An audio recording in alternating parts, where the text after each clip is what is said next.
வணக்கம். உங்கள் ஆரோக்கியம் எங்கள் கவனம். இது அன்னம் என் கைவண்ணம். இன்னைக்கு நான் செய்ய போறது வல்லாரக்கீரை பருப்பு கறி.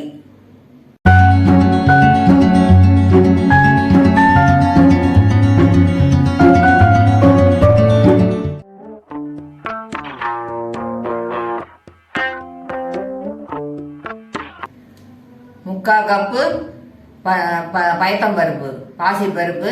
இதை ஒரு தேவையான அளவு ஒரு அரை ஸ்பூன் உப்பு போட்டு ஒரு அரை மணி நேரத்துக்கு ஊற வைக்கிறேன். இதுதான் வல்லாரக்கீரை. இந்த மாதிரி ஷேப்பில் இலை இருக்கும், இந்த மாதிரி நீள தண்டா இருக்கும்.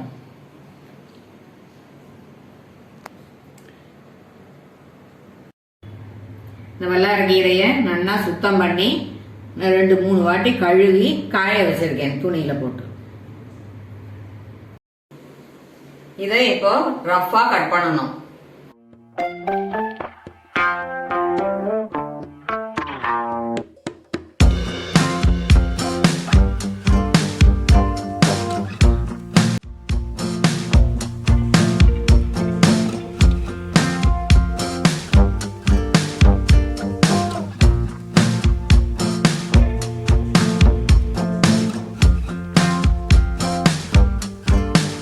கீரையை பொடிசா நறுக்கி வச்சாச்சு.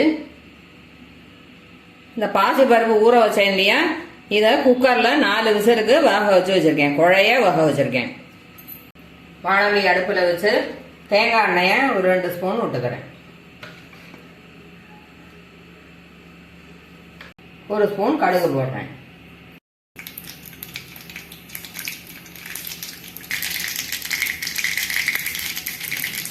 கடுகு வெடிச்சு கொடுத்து அரை ஸ்பூன் உளுத்தம் பருப்பு போடுறேன்.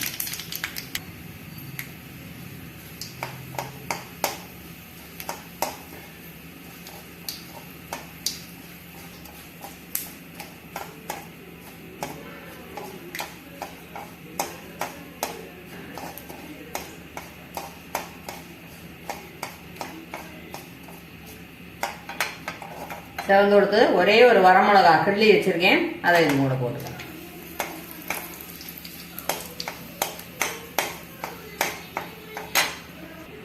கொஞ்சம் கருவேப்பிலையை போட்டுக்கிறேன்.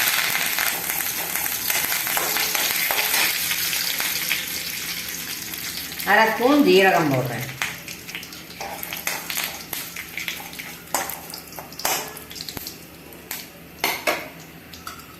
இப்போ நறுக்கின கீரையை இதில் சேர்த்துக்கலாம்.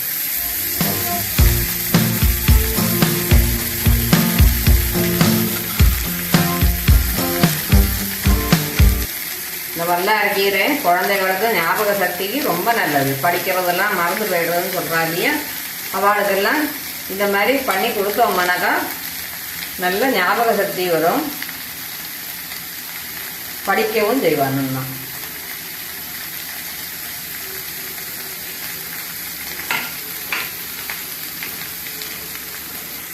இது வேகும்போது சுருங்கிடும், அதனால கொஞ்சம் கம்மியாகவே உப்பு போட்டுக்கலாம். அரை ஸ்பூன் மஞ்சள் தூள் போடுறேன்.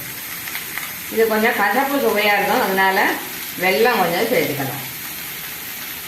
குழந்தைகளுக்கு கொடுக்குறதானா கொஞ்சம் அடிஷ்னலாகவே போட்டுக்கோங்க.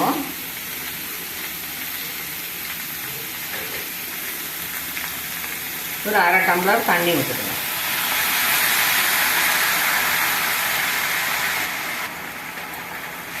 நல்லா கலந்து விட்டுக்கணும்.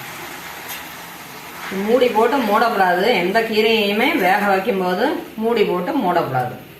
நம்ம லோ ஃப்ளேமில் வச்சு அப்பப்போ கலரி கொடுத்தோம்னாக்கா ஈஸியாக வந்துடும்.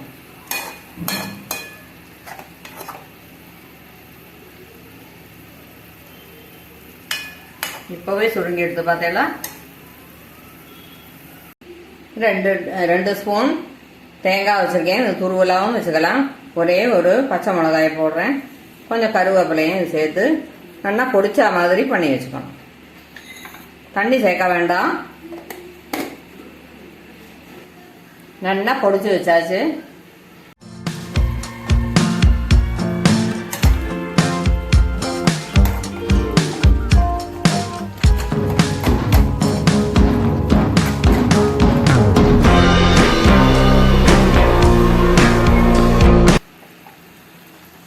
நல்லா வெந்து கொடுத்து எவ்வளோ சுருங்கி எடுத்து பாருங்க. பிகினர்ஸ்க்காக சொல்கிறேன். இந்த மாதிரி ஒரு தண்டை எடுத்து கட் பண்ணோம்னா கட் ஆகும். கட் ஆகிடுது பார்த்தீங்களா? இந்த மாதிரி ஸ்டேஜில் இந்த பருப்பு தேங்காய் எல்லாத்தையும் போட்டு கலரி வைக்க வேண்டியதுதான். அவ்வளோதான் வேலை. கொஞ்சம் தண்ணி இருந்தாலும் பரவாயில்ல, அப்படியே போட்டுக்கணும்.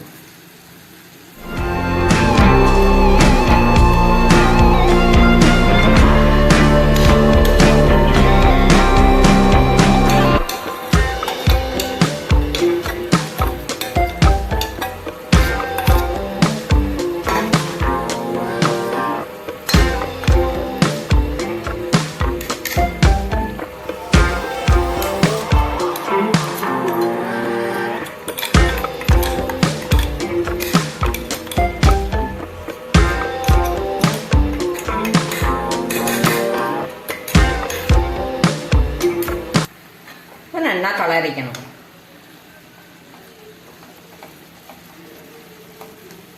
இந்த தண்ணியையும் இந்த தேங்காய் நல்லா அப்சர்வ் பண்ணிட்டுடும்.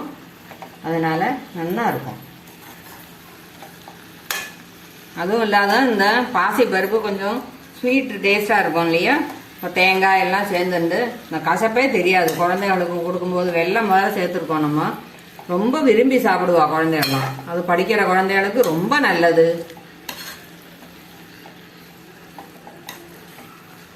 இந்த வாரம் ஒரு வாட்டி இந்த மாதிரி பண்ணி கொடுங்க. உங்கள் குழந்தைகளெல்லாம் எல்லாம் சென்ட்டாக வாங்கிடுவா.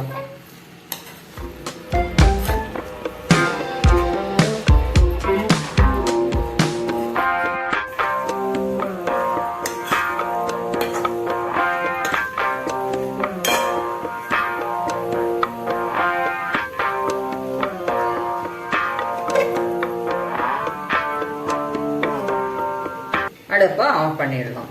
அவ்வளோதான், ரெடி ஆயிடுது.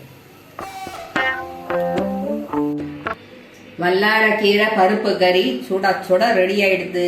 வரையலா சாப்பிட? இந்த வீடியோவை லைக் பண்ணுங்க, ஷேர் பண்ணுங்க, இந்த சேனலை சப்ஸ்கிரைப் பண்ணுங்க. தேங்க்யூ.